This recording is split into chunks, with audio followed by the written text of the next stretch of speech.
Welcome to this video. In this video, I'm going to cover how we set KPIs and targets for our e-commerce clients here at Profita. This is something that most businesses that we speak to, they simply don't have right. And it's very, very important to get this right if you're seriously looking to scale. Otherwise, it becomes impossible. It's very difficult for you to scale a business if you don't understand your numbers. So I'm going to show you how we set KPIs and how we use them to steer collaborationships so we know exactly how much we earn every time we pour money into ad spend. If you cannot sit through this video of however 10, 15, 20 minutes long, however long this video is going to be, it's going to be very difficult for you to scale to 100, 250, 500,000 euros, because this is what all the big players, they get right in the long run. You may think that you know your numbers, but if you don't know what your break-even ROAS is after 5 seconds of being asked, then you don't know your numbers. If you don't know your CPA break-even target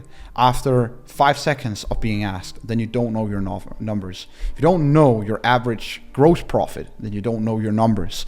This is numbers that you need to know and have them like on your backbone every time you're asked. It is essential for scaling an e-commerce. So with that out of the way, I just want to dive straight into it. The first thing that we obviously insert here is just our average order value excluding VAT. So I've just set this up and I've just inserted here 75 euros. Very basic 75 euros for an e-commerce store. Whatever yours is going to be, you insert it right here. The next thing that I start to look at is the cost of goods sold as percentage of sales price. And how I calculate this is actually super simple. What I do is that I go into Shopify and I first start finding the cost of goods sold over, let's say, a 6 or 12 month period. And then I also take the net sales. So I'm just going to show you how you actually find this inside Shopify. So you go to analytics, you go to reports, and in here you can search up reports costs of goods sold by order. You just select this one. And in here, what it's going to look like, it's going to look like this. It's just going to show you the cost of goods sold. But what I also like to add is just the net sales in here. So I just look up the net sales and I apply. And now I can see, okay, if I go up here and I select last 365 days, then I can see that the last 365 days, this store had a cost of goods sold of 4,282,000. And it had net sales of 15,000,978. So these numbers is what I would then insert here. First, I would take the cost of goods sold and I would divide it with the net sales. It's very important that it's net sales. The reason being is VAT. VAT is something that you have to really factor in. Otherwise, this can seriously kill your cash flow in a European business. So the next thing that I insert is the merchant fees, like what you pay to Shopify, for example, for handling the transactions, the processing your orders and whatnot. And I have also added this sheets, the typical merchant fees there are. So for Shopify payments, it's really divided into three things. There's going to be the domestic fees, the international fees, and if someone pays with American Express, then that is like an even more expensive fee. So the domestic fee is 1.9%, and the international fee is 2.9%. And there's also always like a small fee to this. Typically what we see is that merchant fees come out to be right around 2 euros. But this is something that you can look to improve by upgrading your Shopify store, subscription, etc. But if you are like a Norwegian store or a Swedish store that are using Klarna, then you have to factor in for Shopify gateway surcharge and the Klarna fee. And Klarna is something that you can go in and you can negotiate with, but this is something that you have to be aware of. Typically, it comes out to 2.5 euro per order. Then it's the shipping cost. In this case, I've just inserted 4 euros, and the fulfillment cost per order. Let's say someone ships and like packages the orders on your warehouse. You may have a 3PL or something like that. In this case, I've just inserted 2 euros as well per order. That leaves us with total excluding shipping and handling and processing fees, 18.75 euros. And this is basically just this divided by this.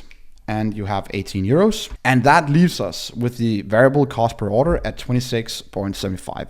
And this is what you're paying now in this case. you're paying for handling every single order, from buying it to packaging it to shipping it, costs this case 26.75 euros. And that leaves this case with a 64.3% in gross profit, average gross profit across their entire SKUs. This is very, very important for us to know that, okay, we're dealing with this sort of gross profit margin. Now, the next thing that you have to understand is, what is an average customer lifetime value, excluding VAT, on a 60 and 90 day basis? Most e-commerce businesses, they don't look this far out in the future. You may have heard that, oh, you need to think in terms of new customer acquisition and retaining the customers are going to come back, but you don't actually know what they're worth to your business like 60 or 90 days out in the future. I don't encourage you to start looking 6 months or 9 or 12 months into the future, because most businesses simply cannot sustain that kind of investment into the future. But if you can start looking 60, 90 days into the future, that's going to be very, very important for your ability to scale your business. The way that we do this is that we always connect a new store to Datadrew, and it's super easy to set up. They also have like a free trial for the first 7 days. So we just use this for the first 7 days, and just to get the grasp of the numbers when we onboard a new client. But in here, we would just select the growth package and just continue. I'm not affiliated with these guys whatsoever, but this is just a great tool for understanding customer lifetime value on a 60 and 90 day premise. So what it's actually going to look like is this right here. So in this case, I would just go into the cohort analysis once the store has been connected. Typically takes around an hour. I'll go into the LTV cohorts, and it would look something like this. Then what I would do is I would select the last 1 year or the last 365 days, and then I would get this sort of cohort analysis. And what this is going to reveal to me is, okay, what is our average order value on the first order, which you can see right here. The average order value on the first order is obviously important, but what is it going to be? What does the average order value turn into after 1 month, after 2 months, and after 3 months? It's very important for me to know this so that I can predictably know what a customer is going to net us after we have already acquired the customer. We look very much at new customer acquisition in my agency, and what that customer is worth to our clients like 30, 60, 90 days out in the future. That's very important. That's how I find the 30-day customer lifetime value, the 60-day and the 90-day, just by looking down here. So in this case right here, it started off with a customer being 47 pounds worth, and 90 days later, they're now 54 pounds worth. So this is not that big of a gap from the first order to 90 days later, but you can see how it progresses. And 12 months later, they're almost double the money worth. If I just insert these numbers here, I would just insert them right here, the 60-day excluding VAT and the 90-day excluding VAT. And now I'm able to see what our new customer ROAS targets are going to be, like break-even wise. When are we going break-even? So if we now advertise on Meta, and every time we acquire a new customer and it's above, or it is at 1.55x, that means that we are break even from day one. If it's 1.41x, that means that we're break even after 60 days. And if it is 1.24, that means that we break even after 90 days. So obviously, these are very, very aggressive targets to set. So I'm going to show you how we navigate that just a little bit later in this video, so stick through to that. But over here, you can see our NCCPA targets. And this is then how much we can afford to spend to acquire a new customer. 48 euros in this case is what we can afford to spend to acquire a new customer, knowing that our product has been paid for, the shipping and handling and merchant fees and processing, all of that has been paid for. So obviously I'm not factoring in here like content creation, I'm not factoring in any like agency fees and whatnot. So this is obviously still going to be a very, very aggressive target to set. This is going to show me the 60-day NCCPA target, which would then be 52 euros, and the 90-day target, which would be 59 euros. That's how much we would be able to afford. And the reason why this is very significant as well is because you need to be able to outspend your competitors. That's how it is. It's not a competition of who can spend the smallest or the least amount on your paid ads. It's about who can outspend the others and sustain that in the long run and have a profitable business. That's what it's all about. So you need to figure out your numbers and understand how you can spend your money effectively and what it's going to mean to your business 30, 60, or 90 days into the future. That is what leads me to the scenario modeling, because this is where we find out what our targets are actually going to net us, like profit-wise on a 90-day basis, but also on an immediate basis. So this is what it's going to look like. We have the targets here, and then we have two different scenarios where we can play around with the NC ROAS up here, and we can play around with the ad spend. What does it mean if we, for example, spend more money and we hit like a lower NC ROAS? Or what does it mean if we spend less money but we have like a higher ROAS, for example? So this over here to say that we would then spend 75,000 compared to the target for this case.